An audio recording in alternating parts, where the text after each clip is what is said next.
This year marks 10 years of Amiibos, and I honestly can't believe it. I started collecting these figures when I was 8 years old, and now I'm 18. As of this moment, there are currently over 850 Amiibos released, spanning across numerous franchises and numerous forms of Amiibo. With the release of Sora coming up here in February, it got me reminiscing on the journey so far, not only for the Amiibos as a whole, but also my personal stories with them as well. Yo, what's going on, you guys? Welcome back to another video on the channel, and in today's video, I would like to take a moment with you to discuss the history of Amiibos from their development to the current state of them in 2024, as well as share some of my personal experiences with them as well.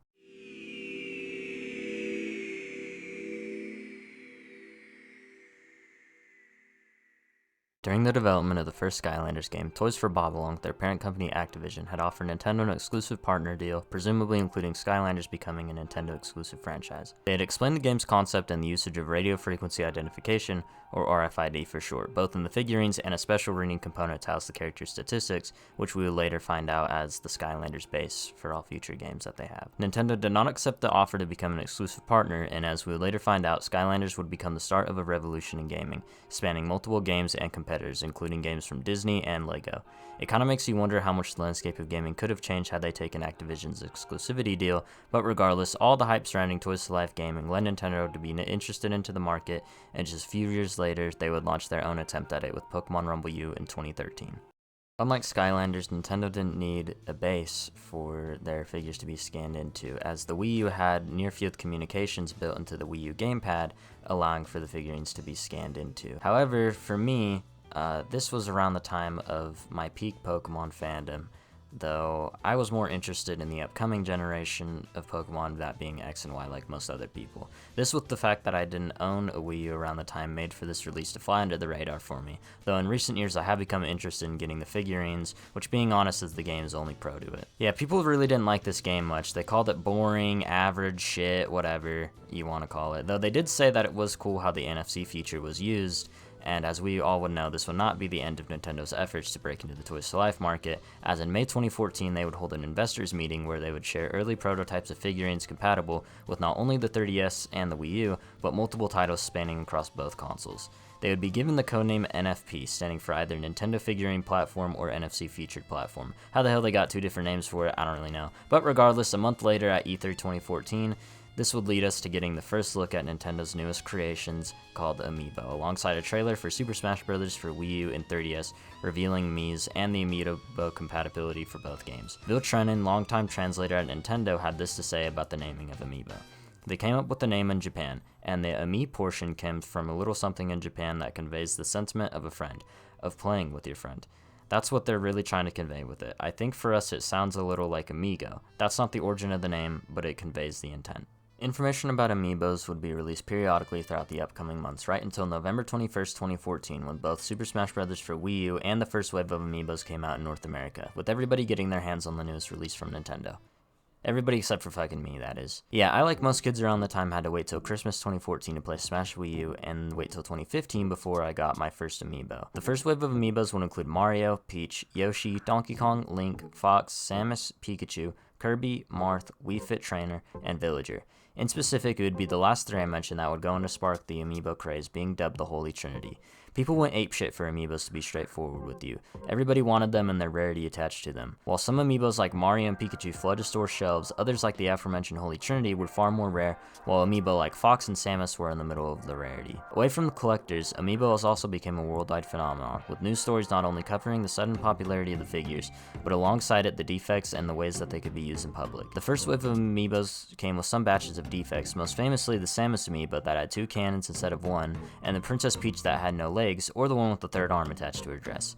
Speaking of Samus, she could also open up fucking subways in Moscow. Yeah, this is the one that I always remember the most fondly of, is the famous video of the Samus Amiibo opening the Moscow subway security, though this would later be proven fake. With all the sudden buzz surrounding Nintendo's Amiibos, they would see the biggest boom in the Wii U generation, something that they desperately needed, and immediately began production on the next wave of figures. As far as the Amiibo compatibility in the games goes, that was probably the weakest element of the figures. The first game to use the functionality was Smash Bros. For Wii U, and in this game you were able to train the fighters linked to the Amiibo to level them up to 50, and essentially have them as a clone of your fighting style.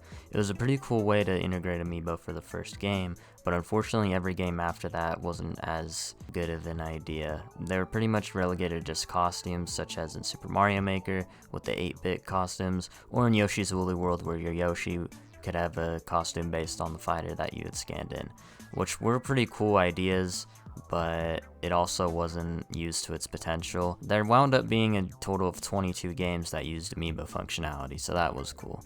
But the next wave of Amiibos would release on December 14th, 2014, and this was the exact moment that the landscape had changed for Amiibos. This line included Zelda, Diddy Kong, Luigi, Little Mac, Pit, and Captain Falcon, which, as a fun little fact, this was the first wave of Amiibo I had ever completed. The last three that I had mentioned, though, that would shift the culture of Amiibo forever. What had originally started out as a cool collectible for a game had turned into a nationwide phenomenon. Thousands of people would stand outside of stores before they even opened, hoping for a chance at any of the rare figures, while others who were able to get them posted on eBay for hundreds of dollars above MSRP. For me though, throughout the chaos, I absolutely loved it.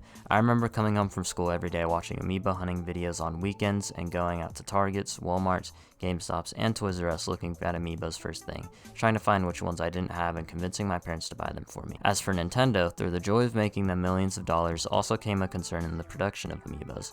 On February 17, 2015, shortly after the release of Wave 3 of the Smash Bros. Line, then President Satoru Iwata had said in response to the question about the shortage of a specific amiibo, an ongoing labor dispute on the West Coast had delayed the discharge of cargo over the past 6 months. After this, there would begin to be restocks of some of the harder to find amiibos such as Marth and Wii Fit Trainer. Speaking of Wave 3, this is arguably the biggest peak for collecting of all time. The reason for it being the store-exclusive Amiibos. That's right, in America for Wave 3, Target, Best Buy, Toys R Us, and GameStop would each carry one Amiibo of the wave exclusively at the store.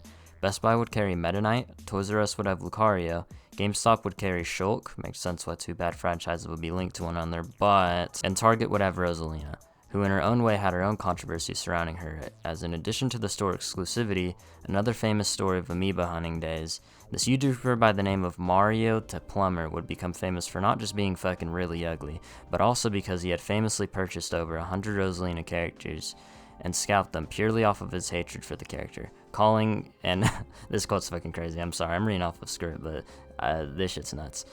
Quote, hentai fetish character that fucking morons want to fuck her up her cosmic ass. Yeah.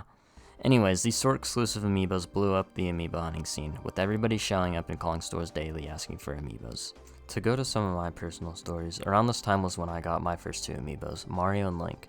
I was staying in a hotel for the night while moving when me and my family went to Walmart to get some snacks and some various necessities for the night when I stumbled upon them and begged my parents to get them for me, which they had agreed to.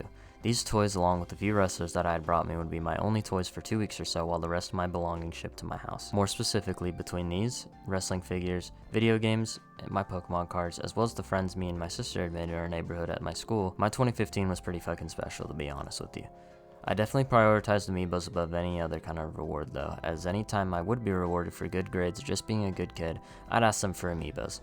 This was also around the time I had discovered importing, and I too have dabbled in the art. Back in my day, Amiibo importing was almost like a form of public cancellation if anyone were to catch you in the act, but I didn't care as this was all for the love of the game, you know what I'm saying? Amiibos additionally were one of the first Nintendo products around that time to not have a region lock on them, so getting a Japan import would almost be no different than buying the one from Target, aside from the box. Oh, and speaking of those boxes, you couldn't use the figures in them at all. Yeah, the Amiibos had this shiny silver shit in it that prevented you from scanning it in the box, so if you wanted to use it in the game, you had to open them, something I honestly really didn't care about. I loved staring at them outside of the box and sometimes used them as toys while scanning them into the games on my Wii U. My first display of Amiibos came on my window, actually. Probably the worst spot to put them on, but I didn't really care, it was gas, so shut the fuck up. Anyways, these things obviously moved me more than any other toy, and they'd be at the top of my birthday and Christmas list respectively that year, and Nintendo would only wind up producing more. On March 20th, 2015, Nintendo released the first non-Super Smash Bros. Line of Amiibos, these being the Super Mario Amiibo. This marked the beginning of a possibility for other franchises to get Amiibos, which we wound up getting with the release of Splatoon on May 29, 2015, and 3 Amiibos to go with it, being the Inkling Boy, Inkling Girl, and the Squid. It was the Squid who would become the focal point of discussions, as in the UK, a truck containing pre-orders for the Squid was stolen, causing for people to not have their pre-orders fulfilled.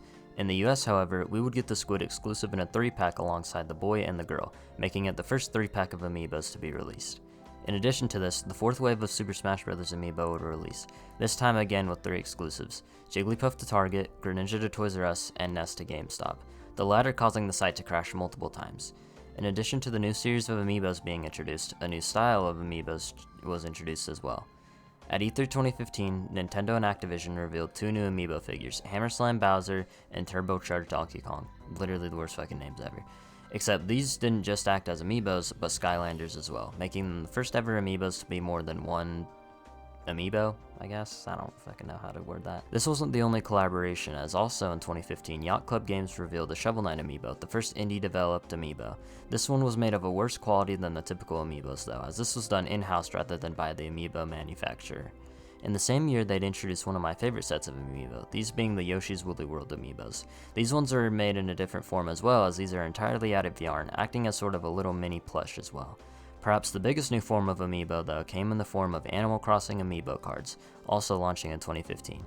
These, alongside the rest of the Super Smash Bros. Amiibos, would become the highlight of Nintendo's releases for the remainder of the year, with 2016 looking to be an even bigger year, though for some reason that didn't really happen. By the time 2016 had come around, things at Nintendo couldn't have been worse. The Wii U still wasn't doing what Nintendo had hoped for. Iwata had sadly passed away in the summer of 2015, among many other things at Nintendo.